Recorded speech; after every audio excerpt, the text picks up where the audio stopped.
I've made no secret of my belief that Hot Wheels is incapable of making a compelling exotic envy set.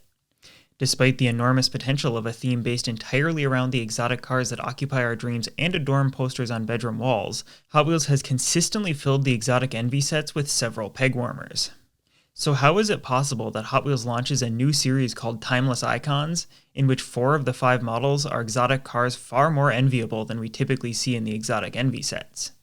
The only car in this set that wouldn't typically be considered exotic is the new R34 GT-R VSpec 2, and given the values of VSpec GTRs these days, you could definitely make an argument that it should be considered an exotic as well. Perhaps the exotic envy name was just cursed, because this set that's jam-packed full of exotic cars looks set to be the most exciting car culture set of the year, at least if the hype on the internet is anything to go by. To me, the star of this set is without a doubt the new Lexus LFA. It boggles my mind that Lexus's flagship supercar was largely absent from the diecast world for so long. Over the last couple of years, a few premium diecast brands finally made models of the LFA, but given my preference for the toy-like models from Mattel, I was most excited by Matchbox's decision to make an LFA for the collector's line.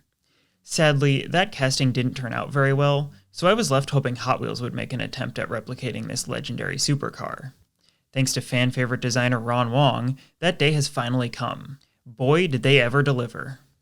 The LFA is notoriously difficult to translate into 1/64th scale, and this Hot Wheels model has impressively accurate proportions considering its budgetary constraints. It looks low and wide, while still being a little on the big side for a supercar, as it should be. The detailing is spot on, with nothing but a realistic rear license plate missing. These gray 10-spokes are not a perfect match for the split 5-spoke wheels that the real LFA wears, but they're close enough to look right, and the fitment is spot on. Usually Hot Wheels models have some side-to-side play in their axles, requiring careful positioning when taking pictures, but these wheels have barely any lateral movement.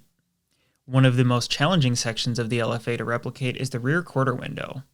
Ron Wong wrote on Instagram about his attempts to make it part of the LFA's clear plastic window piece, but it ultimately proved not possible.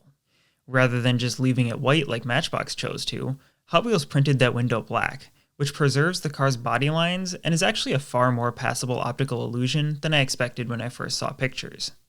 Hot Wheels also deserves credit for including mirrors on this casting, even if they aren't as stunning as the LaFerrari's mirrors. While I was initially disappointed that Hot Wheels chose to model the LFA in the same white that Matchbox used, I'm pleased to see that they have differentiated their casting by modeling the LFA's deployable rear spoiler in the up position.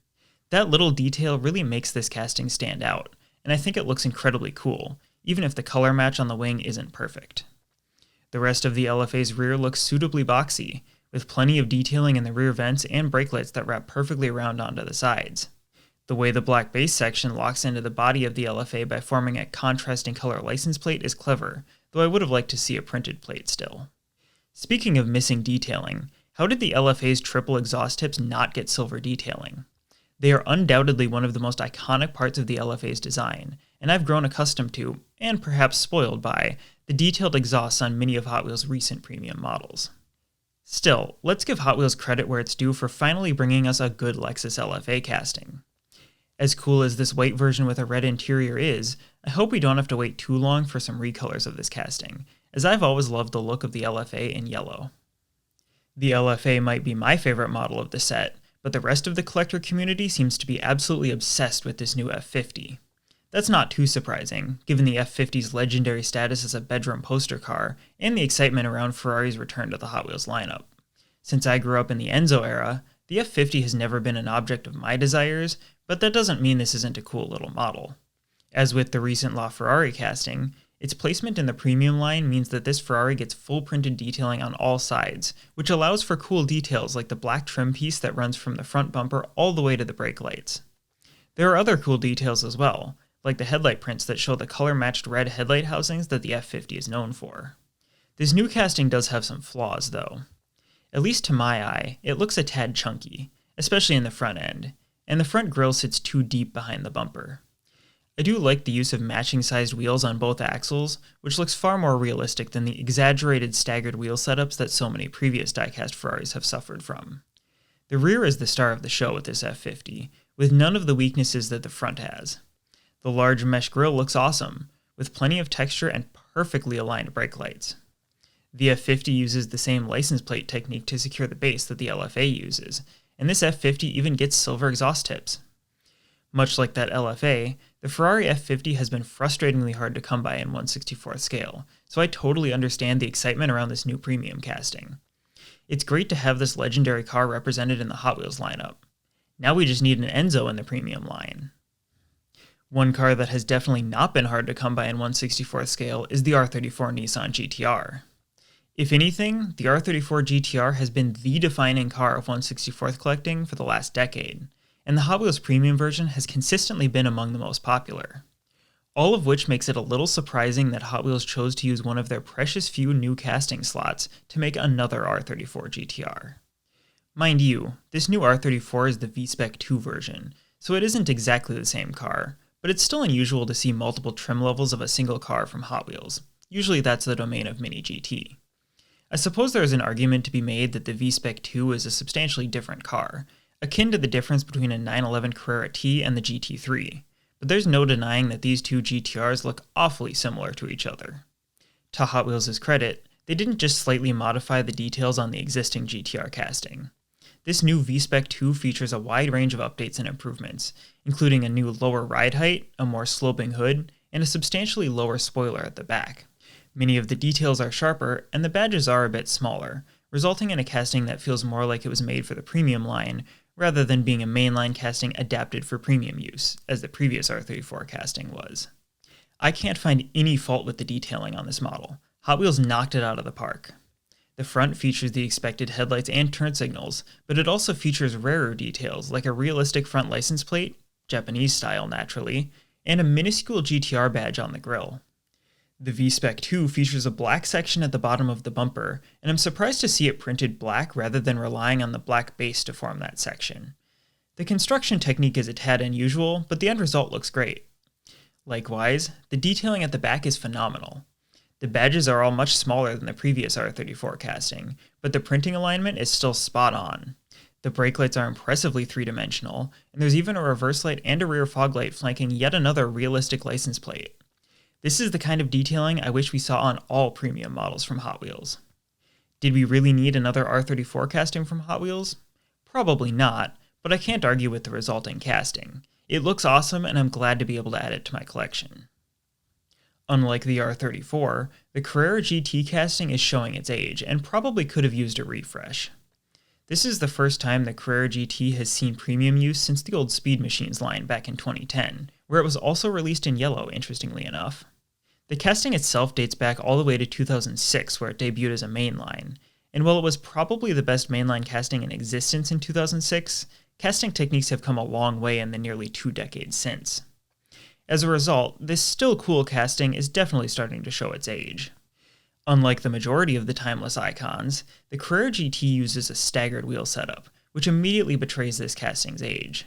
It also lacks side mirrors, there's no gap underneath the wing, and all of the car's curves feel a bit too flattened.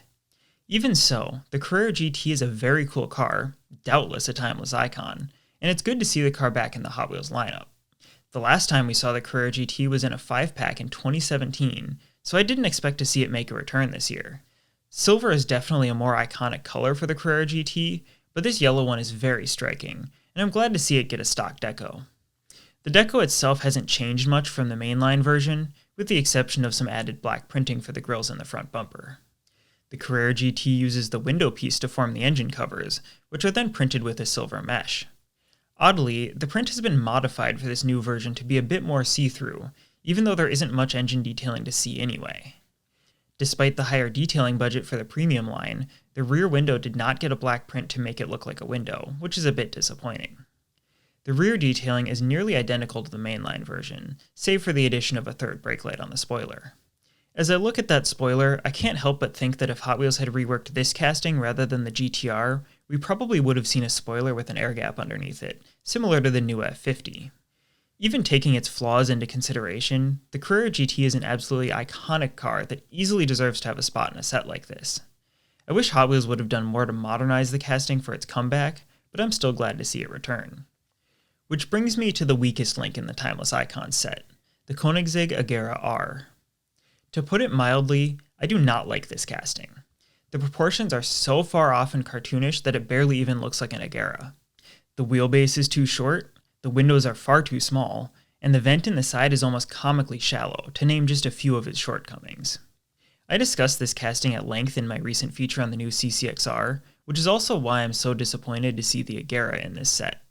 The new CCXR casting is everything this Agera isn't. It's accurately proportioned and looks great parked among the other Hot Wheels supercars, and I would have much rather seen it get a new recolor than see this Agera R return. It's unfortunate that the Agera casting is so bad, because the deco on this example might be my favorite deco that it's received yet. It's based on a real Agera livery out of the UAE, though the gold shows as yellow on the Hot Wheels version.